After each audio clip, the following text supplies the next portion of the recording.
Good morning, good evening, good afternoon, wherever you are. I hope you're having an amazing day. This is the facts of the matter. And today's facts, are you Caleb's caliper? I'm going to read the story and interject as I see or told fit, however you want to see it. Recently, I took several friends of mine to visit a 76-year-old stalwart of the faith who has influenced scores of men and women for Christ around the world for over half a century. Wow, 50 years. During our visit, I was arrested by the love of Christ that radiated from this rugged individual as he graciously took a few minutes leave from the around the clock care of his dying wife, his life partner for over 50 years. As we visited, one of my companions asked, "Bob, what are your aspirations in these latter years of your life, especially as you face the departure of your beloved wife?" Without hesitation, he replied, "To take another mountain for God, as did Caleb." Wow. Now that is true dedication, true faith. You may recall the story of Caleb.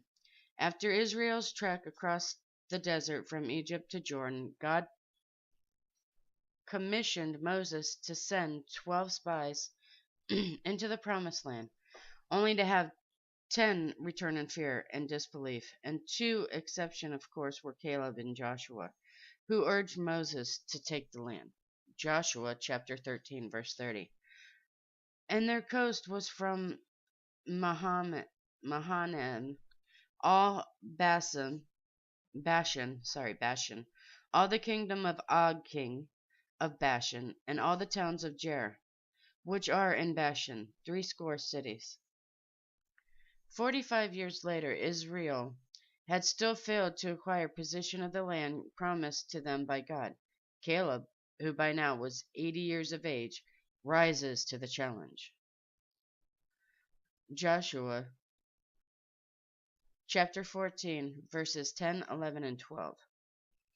And now, behold, the Lord hath kept me alive, as he said, these 45 years, even since the Lord spake this word unto Moses, while the children of Israel wandered in the wilderness. And now, lo, I am this day 85 years old.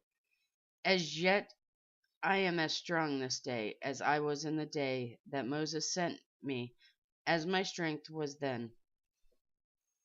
Even so is my strength now, for war, both to go out and to come in. Verse 12. Now therefore give me this mountain, whereof the Lord spake in that day, for thou heardest in the day how the Anakims were there, and that the cities were great and fenced. And if so be the Lord will be with me, then I shall be able to drive them out, as the Lord said.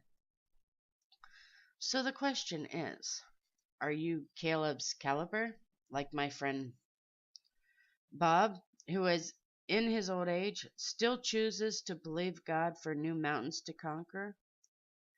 Or do you resemble the other 10 who shrank back in fear of the giants in the land? Those are the ones that compromise their faith, compromise their belief, compromise their God. Hebrews chapter 10, verse 38. Now the just shall live by faith, but if any man draws back, my soul shall not have pleasure in him.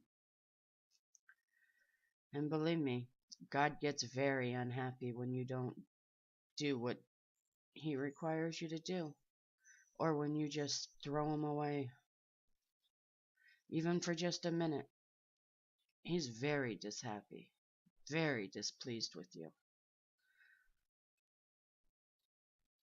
If you are one of the 10 who shrank back in fear, repent and ask God to forgive you for your stupidity. And that is the facts of the matter. Peace be in you, my brothers and sisters. May the Lord have mercy on us all. I love you guys. God bless.